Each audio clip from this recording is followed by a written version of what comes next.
E eu acho que a área de diagnóstico, a área de saúde, me fez ser a profissional que eu sou hoje, né? Então, tem alguns temas que eu me apaixono, terapias avançadas, doenças raras estão entre eles, e eu acho que tudo isso é muito gratificante. A vida é assim, é uma construção, e eu acho que é isso que a gente, no final, leva, né? A construção que a gente fez, os amigos que a gente construiu ao longo da vida, da carreira.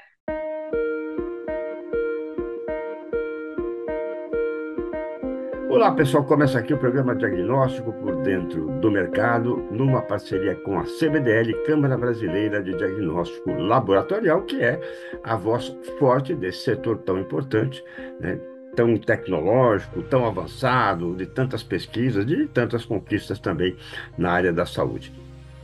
Hoje nós temos a honra de receber a doutora Patrícia Fukuma, ela que é graduada em Direito, com especialização em Direito de Relações de Consumo pela PUC São Paulo, fundadora e CEO do escritório Fukuma Advogados e Consultores Jurídicos, que é membro da Chambers e indicado entre os melhores escritórios da área sanitária pela análise editorial Advocacia 500. Doutora Patrícia, que honra tê-la aqui para contar um pouquinho da tua história e também da tua ação profissional. Seja bem-vinda.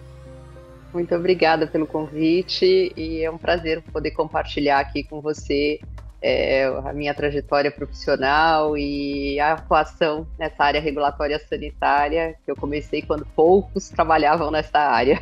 Olha, queremos saber bastante, então, né, desse início, né, e a honra com certeza é nossa, e quem fica muito honrado também é o nosso presidente executivo, Carlos Eduardo Gouveia, e vamos então à palavra do presidente. Olá, sejam bem-vindos a mais um programa Diagnóstico por Dentro do Mercado. Hoje nós teremos Patrícia Fukuma, advogada brilhante, muito bem-sucedida na área da saúde. Ela está conosco, acompanhando todo o desenvolvimento do setor de diagnóstico desde o seu início.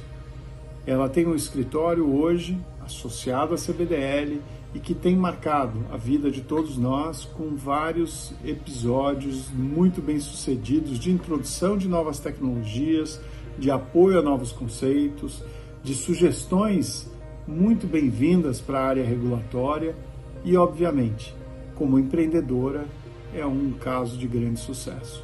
Acompanhem a entrevista de Elias Awad e conheçam um pouco dessa grande personagem do nosso segmento. Patrícia, seja muito bem-vinda, é um grande prazer ter você aqui conosco. Até já. Obrigado, então, ao Carlos Eduardo Gouveia. Doutora Patrícia, antes de contar um pouquinho, né, dessa história, que sem dúvida alguma é muito importante e interessante, eu gostaria que você falasse um pouquinho também, né, trouxesse uma análise sobre atuar junto com uma entidade como a CBDL, o Carlos Gouveia, enfim. Bom, eu conheço Carlos Gouveia já há bastante tempo. Eu acho que ambos, eu e ele, viemos da área regulatória sanitária, antes trabalhando com a área de alimentos, foi quando eu conheci o Carlos. E durante esses mais de 30 anos, aí 20 e poucos anos, quase 30, eu venho trabalhando com a área regulatória sanitária. Era uma área que hoje todo mundo chama de life sciences nos grandes escritórios de advocacia, e que a época que eu realmente comecei eram pouquíssimos os escritórios e essa área existia de uma forma bem incipiente, bem sem grande destaque, né? E eu acho que hoje, assim, tanto o Carlos na CBDL, quanto eu no escritório e também fazendo parte da CBDL, a gente percebe uma evolução desse mercado, né? Uma evolução das legislações, a importância de ter profissionais hoje na área, ganhando repercussão, profissionais da área de regulatório, profissionais de direito que atuam nessa área regulatória, até porque, assim, esse mercado tem avançando com tecnologias novas, com coisas que talvez há 20, 30 anos atrás a gente nem pensasse, né? E hoje a gente tem no mercado, né? Inteligência artificial aplicada para o mercado de diagnóstico, a gente tem uma medicina mais personalizada, e aí entra tanto a área de medicamentos quanto a área de diagnóstico, criando diagnósticos específicos para doenças específicas e para poder aliar o melhor tratamento com o melhor medicamento, com o melhor diagnóstico. Então, eu acho que a gente passou por essa evolução do setor juntos todo esse tempo, e eu acho que a CBDL e todas as entidades de classe ajudaram de alguma forma, nesse contato com a Anvisa, junto com as empresas, a construir as regulamentações que a gente tem hoje, né? As regulamentações que evoluíram e que são um processo contínuo, porque a ciência sempre avança mais depressa do que a gente consegue avançar com a legislação, né? Então a gente está sempre meio correndo atrás daquilo que já foi descoberto para poder estar regulado e para a gente poder implementar. Sem dúvida alguma, né? Lembrando que o Carlos também é colega, né? Também é graduado, Sim, né, em Direito, e você trouxe muito bem nessas entidades de classe, você atuou muito também nessas entidades, lá na frente um pouquinho sim. a gente vai contar, né? Você que você fala sobre isso, mas antes a gente começa aqui com a biografia. Uma coisa é quem eu sou, né? Uma outra coisa é quem eu faço, né? Então vamos por quem eu sou, né? Conta um pouquinho da Patrícia Fukuma. Na verdade, a Patrícia Fukuma é uma profissional que se formou em Direito Jovem. Eu me formei com 21 anos. Comecei a trabalhar na área. Em um determinado momento da minha carreira, me apaixonei pela área de biotecnologia.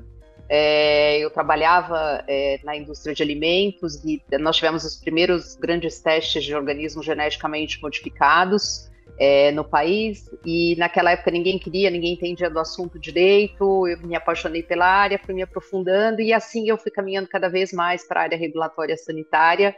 E eu costumo dizer que a área regulatória sanitária ela não tem rotina, porque cada caso é um caso, cada cliente, cada empresa tem a sua situação específica, e eu acho que é isso que me encanta. E é uma área como qualquer outra, assim, que você tem que batalhar. Comecei o escritório pequenininha, era eu mais um sócio. Hoje o escritório tem quase 40 pessoas.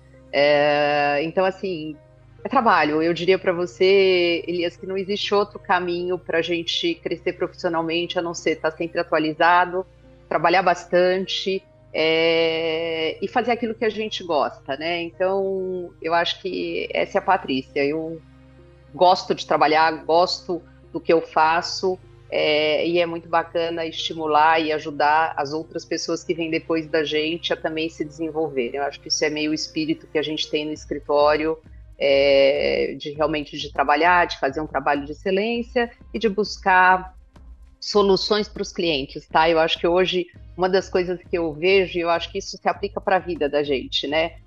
Não adianta a gente se debruçar no problema, a gente tem que se debruçar na solução do problema, né? É isso mesmo. Senão a gente fica chorando e não resolve. Então eu acho que é basicamente isso, buscar soluções para os clientes que possam equacionar, nem sempre vai ser a mais perfeita, mas é aquela possível, com base na legislação, com compromisso com ética, com respeito aos consumidores, aos pacientes que vão utilizar aquela tecnologia, porque eu digo sempre no final do dia, nós somos hoje de um lado, mas a gente também é consumidor, a gente também é paciente, então é importante que a gente defenda isso como uma premissa, como um princípio dentro da atuação da gente. Então foi isso, ao longo de todos esses anos aí, são 35 anos de formada, 23, 24 anos de escritório, e ao longo desse tempo a gente foi ganhando credibilidade junto dos clientes, e isso é muito gratificante, né, Elias? Eu acho que quando a gente faz um trabalho e o resultado aparece, e é gratificante quando a gente sabe que, de alguma forma, a gente está fazendo aquilo que a gente se propôs a fazer, né? Não tenha dúvida, e parabéns, doutora Patrícia, porque realmente é assim que se formam ídolos, né? Referências, né? Profissionais, enfim, né? Pessoas que inspiram, né? Outros profissionais. Então, Sim, parabéns por essa atuação, porque é isso realmente que a gente precisa, né? De grandes sim. referências. Agora, deixa eu falar, eu fiz, o meu lado árabe fez umas contas aqui. Você entrou com 16 anos na faculdade? Isso, 16 Deus me anos na livre. faculdade. Ave 16 Maria. anos na faculdade. Eu, quando pequena, nós mudamos para o Espírito Santo e eu já saí daqui de São Paulo alfabetizada. Entrei no primeiro ano lá no Espírito Santo, já sabia escrever e ler, e as crianças de lá ainda não. Aí, quando nós voltamos para São Paulo, como eu estava avançada na escola, continuei, sempre fui boa aluna, né? E acabei entrando direto na faculdade, entrei com 16 anos, me formei com 21.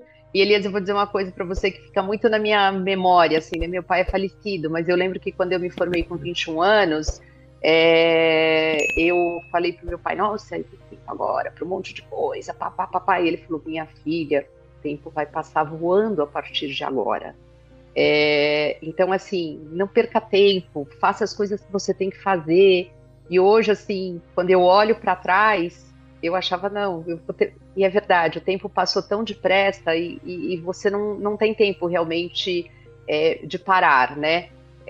Então, assim, eu me formei nova, mas eu acho que, assim, fazendo o que a gente gosta, eu não senti esse peso de se formar tão nova. Eu acho que hoje é um desafio, né? A gente vê os adolescentes, os jovens saindo da faculdade no mercado tão novo. Eu acho que tínhamos criações diferentes, formas de, e a gente sabe, né? Formas de encarar gerações e as coisas de maneira diferente. Mas eu acho que assim, eu tive uma base sólida, pais que estimularam sempre a educação.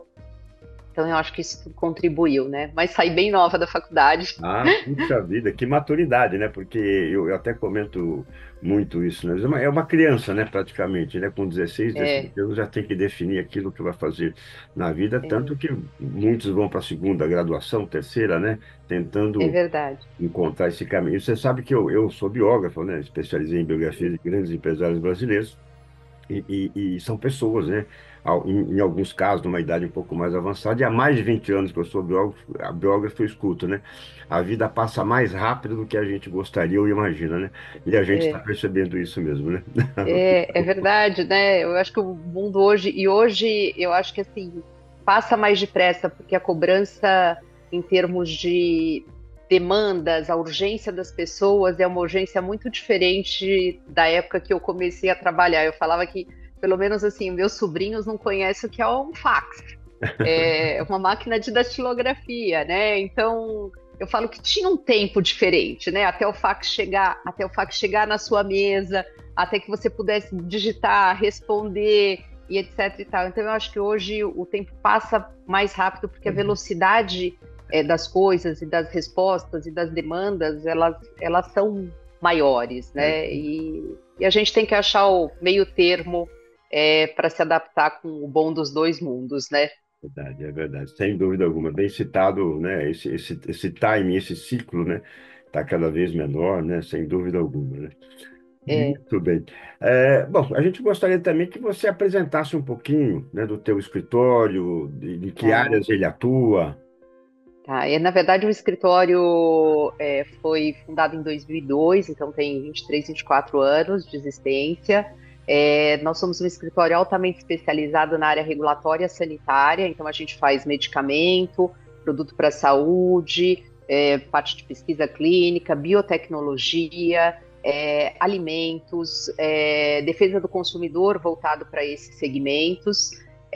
E a gente atua prestando serviços assim das mais diversas naturezas para empresas que atuam nesses segmentos. Então, dando consultoria ou auxiliando tanto no preventivo, algumas vezes no reativo, em como colocar os produtos no mercado, de que maneira estabelecer seu negócio aqui no Brasil, o que precisa, o que a regularização, o que a legislação exige, quais são as alternativas para você entrar no mercado, quais são as alternativas para o seu produto também poder chegar no mercado de uma forma regular. E aquilo que eu falei, eu acho que o encanto dessa área é que cada empresa tem a sua característica, tem a sua questão, tem a sua forma de como é que ela vai querer fazer aqui dentro do Brasil, mas assim, sempre mostrando para elas e tentando levar para o caminho daquilo que a legislação pede e da forma mais segura para você estabelecer um negócio que possa durar a longo prazo e que você possa criar uma imagem de credibilidade dentro do mercado, né?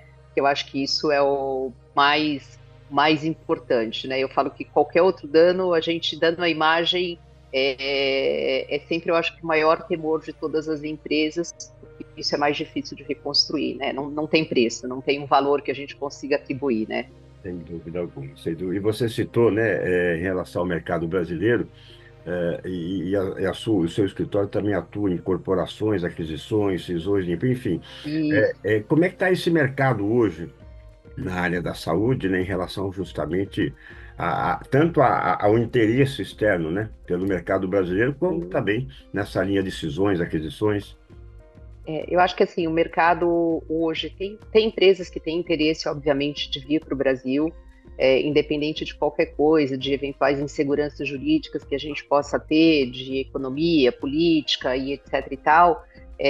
O Brasil é um grande mercado consumidor, né? Então nós somos aqui 200 e poucos milhões de pessoas, então isso já por si só é interessante para algumas empresas.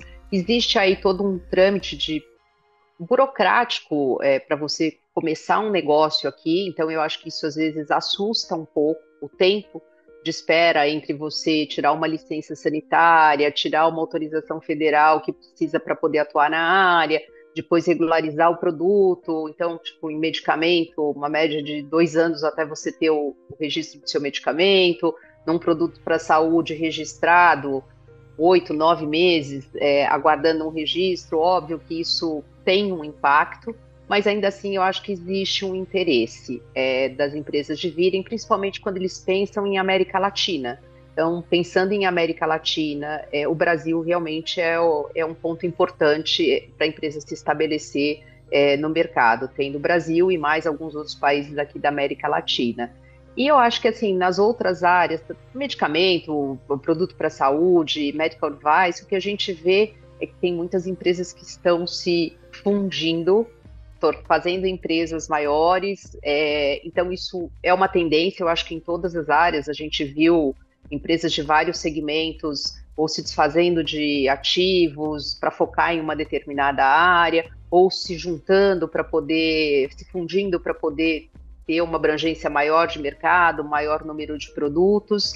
E o que eu acho que é importante, né, fazer operações nessa área, quando a gente fala de setor regulado, sempre exige planejamento, para que ele possa sair certo, porque como é um setor extremamente regulado, eu preciso pensar em muitos detalhes para poder fazer essa transição entre numa fusão ou numa separação de empresas. Eu tenho que pensar em tudo isso. Mas eu acho que é um mercado que ele está se movimentando o tempo inteiro em fusões, aquisições, na área de saúde e outras, assim, já na área de medicamento, que a gente também vê, assim, algumas empresas se desfazendo de medicamentos que são mais simples para poder se dedicar e tomar esforços em medicamentos mais de ponta. Então, a gente está vendo aí as terapias avançadas, os produtos de terapias avançadas que vêm para várias doenças raras, o mercado de diagnóstico, por sua vez, também trabalhando nisso, para você ter essa medicina também mais personalizada, né? Então, você pega um determinado tipo de câncer que eu consigo fazer um exame específico para saber exatamente qual é o melhor medicamento para aquele câncer que aquela pessoa tem. Então, se a genética daquela pessoa, se aquela construção vai ser realmente atingida por aquele medicamento específico. Então, eu acho que cada vez mais a medicina avança para esses tratamentos personalizados. A gente vai ter que continuar tendo, óbvio, o dia a dia das pessoas, porque nem tudo também se trata de uma doença super com muitas características específicas ou diferenciadas, mas eu acho que a medicina hoje ela caminha cada vez mais para essa personalização do tratamento, para esse avanço e a gente poder tratar cada indivíduo como e de acordo com as suas características. E eu acho isso muito bacana, né? E eu só espero que isso esteja acessível para todas as pessoas, independente das condições financeiras de cada um. Eu acho que isso é o mais importante, que a gente possa caminhar num momento para ter acesso à saúde para todas as pessoas que precisam, independente da classe social. Parabéns por essa colocação, realmente, né? Claro, a inovação, a pesquisa, né? O avanço permite isso, né? Mas realmente que isso seja acessível, porque estamos falando de qualidade de vida, né? Sem dúvida, isso tem que estar, né, à disposição da população. Como você falou, né? Uma burocracia, uma certa morosidade, muitas vezes, né? Em liberações, nessas áreas regulatórias e tudo mais. Pós-pandemia, isso ganhou em algum aspecto? Eu acho que sim, a pandemia foi um exercício importante, eu acho que para todos nós. A Anvisa, que é o órgão que regula, eu acho que assim deu respostas muito boas para a sociedade, acho que eles realmente fizeram um trabalho excelente durante a pandemia. Acho que a Anvisa, de quando ela foi criada para o que a Anvisa que a gente tem hoje, a gente percebe uma evolução muito grande, técnicos cada vez com conhecimento mais aprimorado. Acho que ainda eles têm realmente uma demanda represada pela quantidade de funcionários que têm e pela demanda de serviço que chega até eles. Então, esse é um ponto que realmente, eu não estou falando de nenhuma novidade, porque isso já foi público pelos próprios diretores da Anvisa, mas eu acho que eles têm buscado mecanismos, né? Estão criando sistema para várias áreas, já criaram um sistema de reliance, que é acreditar em aprovações que já foram feitas por outras agências reguladoras do mesmo nível da Anvisa e que a Anvisa confia para que ela possa fazer com isso uma análise mais rápida de alguns processos. Não significa dizer que eles estão abrindo mão de avaliar os processos, mas é uma forma de entender o que as outras agências já fizeram e ver se é aplicável aqui pelo Brasil e como uma forma de agilizar. Acho que a gente tem sempre para caminhar, né, Elias? Não é um trabalho que se faz e ele acaba, é uma caminhada constante. Acho que a Anvisa tem buscado isso, e eu lembro que, só para dar assim, um exemplo, quando eu comecei a trabalhar nessa área, eu lembro que um registro de medicamento genérico no país levava em média 4 anos, quase 5 anos para ser aprovado. Hoje a gente está falando de 2 anos e pouco. Eu acho que assim, a gente há de reconhecer que foi uma evolução. Quisera a gente pudesse em algum momento até fazer de forma mais rápida. Mas eu acho que sim, a Anvisa tem buscado, né, estar mais harmonizada com as legislações internacionais, fazer esse programa de reliance com outras agências, e eu acho que isso de alguma forma otimiza os prazos, sem abrir mão, que eu acho que é o papel essencial da Anvisa, de garantir a segurança e a eficácia dos produtos que vão chegar no mercado. Então, eu acho que é uma caminhada ainda, a gente tem muito a avançar, mas entendo eu que a gente não pode abrir mão de algumas coisas que são essenciais para a gente ter produtos com qualidade no mercado, né? Sem dúvida alguma. A Anvisa também passou por uma crise interna, né, técnica, né, de mão de obra, tudo, enfim, isso também complica um pouquinho, até uma mão de obra delicada, né, de se qualificar, né, de se contratar, Sim. principalmente, né?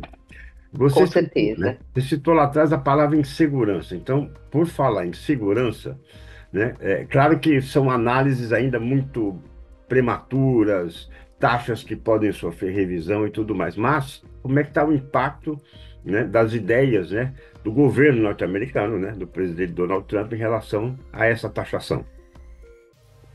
Eu acho que assim, sem entrar no mérito se os impostos são certos, não são certos, estão adequados ou não.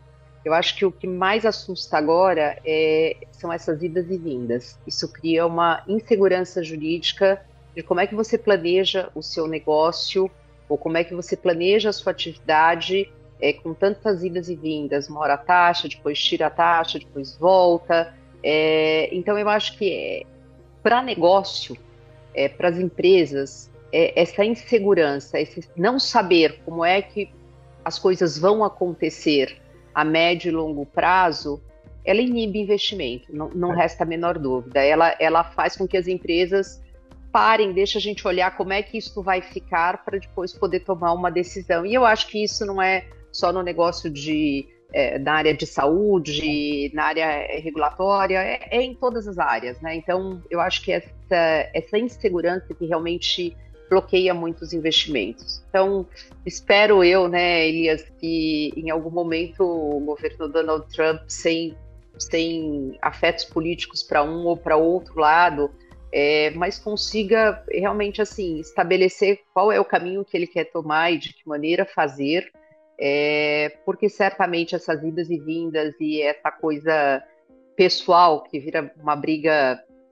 quase que parece de vontades próprias e não de estratégias de políticas de um determinado país, isso acaba gerando insegurança, com certeza, para todas as pessoas. Gera para as empresas, gera para a gente enquanto cidadão, gera para as pessoas que moram lá, que já têm green card e que não sabe como é que isso vai se passar. Então, eu acho que uma das coisas essenciais para bons negócios e para a gente avançar é a segurança jurídica em todos os sentidos, né? Segurança da legislação, postura de governo, ter uma política definida para determinadas política pública, para a saúde, para a educação, para o comércio. Sem ter isso, realmente o mundo fica mais mais tenso, mais inseguro, e ainda com todas as guerras que estão acontecendo ao mesmo tempo, eu acho que isso tudo não é bom para o mundo todo, né? Eu não sei se para a indústria da guerra isso é bom, com certeza deve ser, mas eu acho que para as pessoas, para o mundo como mundo, enquanto sociedade, isso não é bom, né? Não tenha dúvida, e você citou muito bem, não é um aspecto econômico, né? Social, é político, né? Enfim, né? Envolve todas essas áreas, né?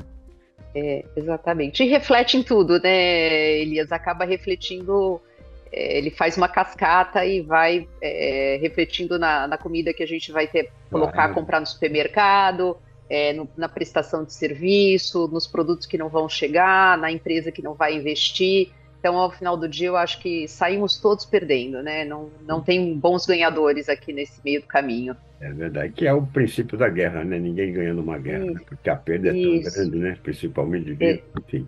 Muito, exatamente isso. muito bem. Bom, o Fukuma Advogados e Consultores Jurídicos, né, o seu escritório, ele se apresenta como, né, como tendo uma equipe multidisciplinar. O que representa isso?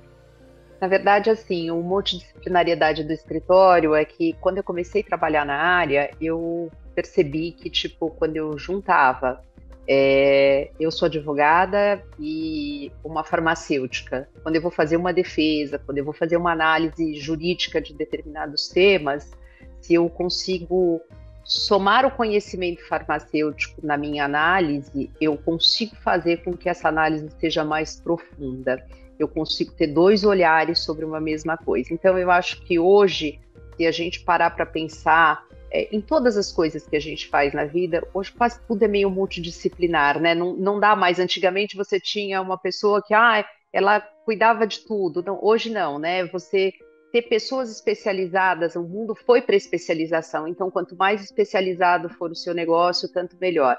E é isso que a gente busca no Fukuma. Então, essas pessoas eu tenho algumas internas, exatamente por quê? Porque a gente lida com dados muito confidenciais, a gente lida com situações muito específicas, então a gente trabalha nessa parceria que tem dado muito certo e que tem feito com que a gente faça análises muito mais abrangentes e muito mais detalhadas para cada caso que chega até a gente. Então eu acho que isso tem feito a diferença e tem feito com que a gente tenha crescido ao longo desses anos todos. Com certeza, parabéns por essa linha, né, de atuação.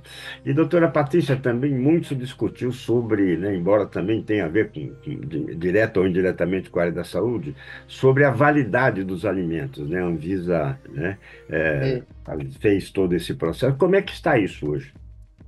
Na verdade, assim, né, o que se está pedindo hoje para alimentos, em especial na área de suplementos alimentares, são as estabilidades para definir as validades dos alimentos, tá? Em especial suplementos alimentares, né? Os alimentos sempre assim, o próprio fabricante ele decide qual é a validade que ele vai ter para aquele alimento e ele, obviamente, ele tem que ter parâmetros definidos de como é que ele vai dizer que esse alimento vale por 6 meses, por 4 meses, por 5 meses.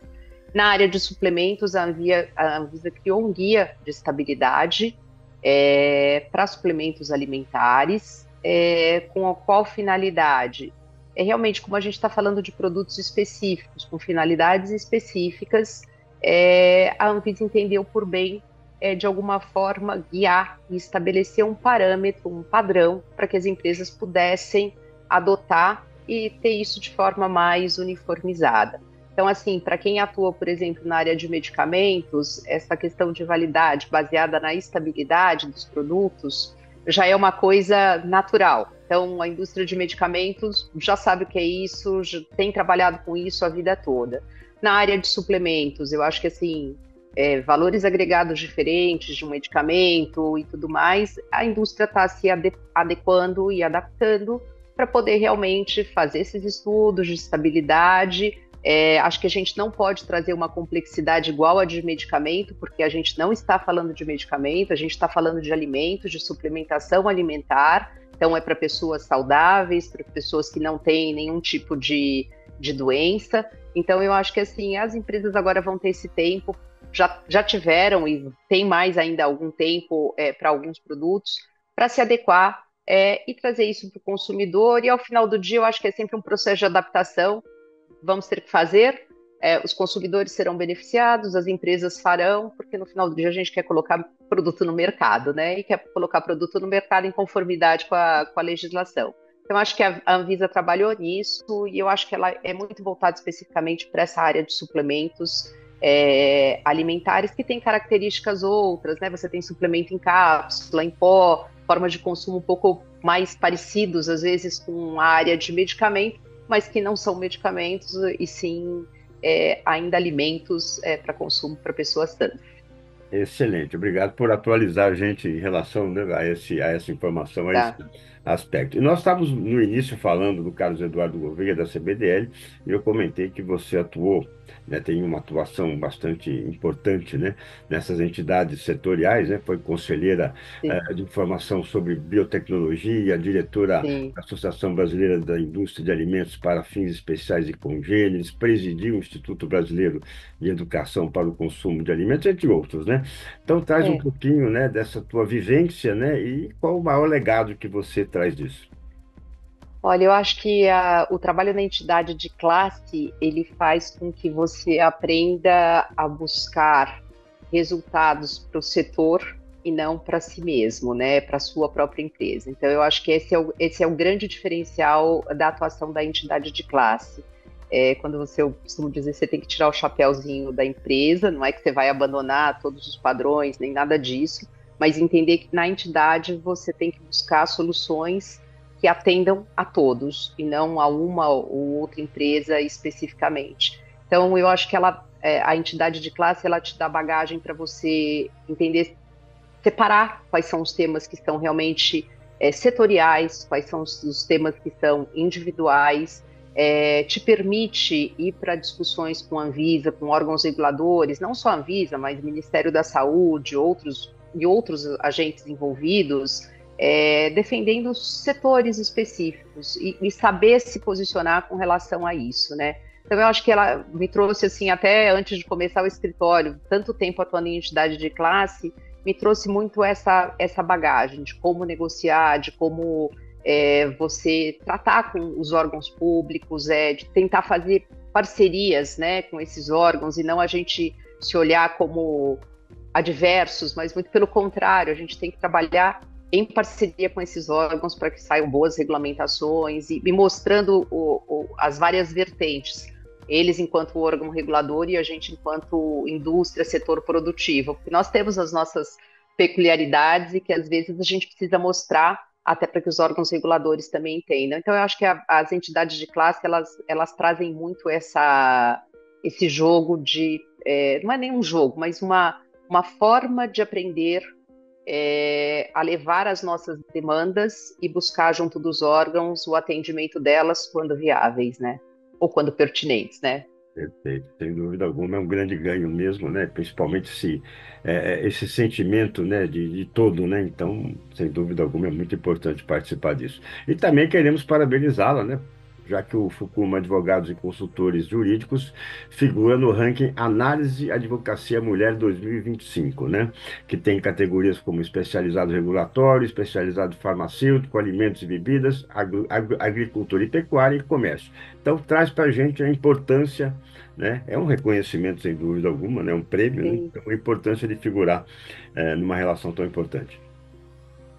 Na verdade, eu me orgulho, assim, como mulher, o nosso escritório tem muitas mulheres, e eu costumo dizer assim, que bom que a gente tem um Dia da Mulher, mas melhor seria ainda o dia que a gente não tiver, porque aí significa que nós estamos com direitos iguais e que nós não precisamos nem um dia para celebrar, porque nós estamos realmente em pé de igualdade com todos os homens. Até que isso aconteça, vamos celebrando o Dia da Mulher, mas eu acho que assim esse reconhecimento enquanto mulher que montou o escritório, assim, agarrei e fui e fiz, eu acho que só mostra que a gente pode competir no mercado de trabalho em pé de igualdade. Espero que esse dia realmente chegue e que nenhuma das mulheres tenha que ter um um destaque especial por ser mulher, mas simplesmente porque somos competentes, porque simplesmente sabemos fazer aquilo que temos que fazer. Mas, obviamente, a gente se orgulha, mas eu ainda sonho com esse dia, tá? Eu falo, não tem dia do homem, porque não tem dia do homem, porque não tem algumas defesas que a gente precise fazer. Então, eu espero que a gente um dia não esteja nessa postura, né, de ter um dia simplesmente para brigar por direitos iguais, né? Que a gente tenha, de fato, direitos iguais.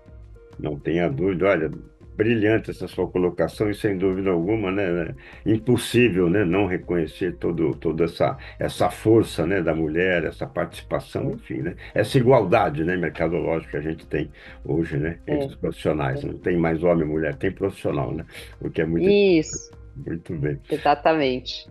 Doutora Fukuma, olha, a conversa está deliciosa, use e abuse do nosso diagnóstico por dentro do mercado, porque ele realmente foi criado para vocês, né, que atuam no segmento, no setor, dentro de uma parceria com a CBDL. Eu gostaria muito que você deixasse uma mensagem final para a gente. Eu acho que, assim, uma mensagem final, primeiro, um agradecimento por poder estar aqui falando um pouquinho da minha vida profissional, do histórico do escritório, e dizer que, assim, eu acho que o meu pai sempre dizia em casa que o trigo, quanto melhor, ele mais próximo ficava do chão. Então, eu acho que eu tentei guiar minha vida assim, trabalhando duro, e para os jovens de hoje saberem que a gente não chega em determinados lugares sem muito trabalho. Então, eu acho que isso é importante para gerações, são gerações que vêm vindo querendo tudo muito rápido, e às vezes as coisas têm um tempo, né, de maturação, para você chegar em algum lugar. E eu acho que ao longo da minha carreira eu fui colhendo frutos do trabalho, e assim, tenho muito a agradecer em todos os lugares pelos quais eu passei, porque eu acho que eu fui amealhando conhecimento de outras pessoas. O Carlos Gouveia é uma pessoa que eu admiro super, batalhador também, eu acho que assim, é um camarada que também trabalhou sempre muito. E eu acho que a área de diagnóstico, a área de saúde, me fez ser a profissional que eu sou hoje, né? Então, tem alguns temas que eu me apaixono, terapias avançadas, doenças raras estão entre eles, e eu acho que tudo isso é muito gratificante. A vida é assim, é uma construção, e eu acho que é isso que a gente, no final, leva, né? A construção que a gente fez, os amigos que a gente construiu ao longo da vida, da carreira, e o balanço entre a vida pessoal e profissional. É isso que faz a gente poder viver em paz e morrer em paz. Com certeza, sem dúvida alguma, doutora Patrícia, parabéns pela sua história pessoal, profissional, pelos valores, né, que você carrega, pratica e compartilha com a gente. É, Como eu disse, use e abuse do nosso programa. Super obrigada, então, Elias, pela oportunidade, viu? Foi um papo muito bom. Com certeza, nós é que agradecemos. Hoje tivemos a honra de receber a doutora Patrícia Fukuma, fundadora e CEO do escritório Fukuma, advogados e consultores jurídicos. E você já sabe, inscreva-se no canal, compartilhe os nossos programas, ative o sininho, dê o seu like, enfim, porque o diagnóstico por dentro do mercado foi criado justamente para você. Obrigado, pessoal, e até o próximo programa. Tchau, tchau.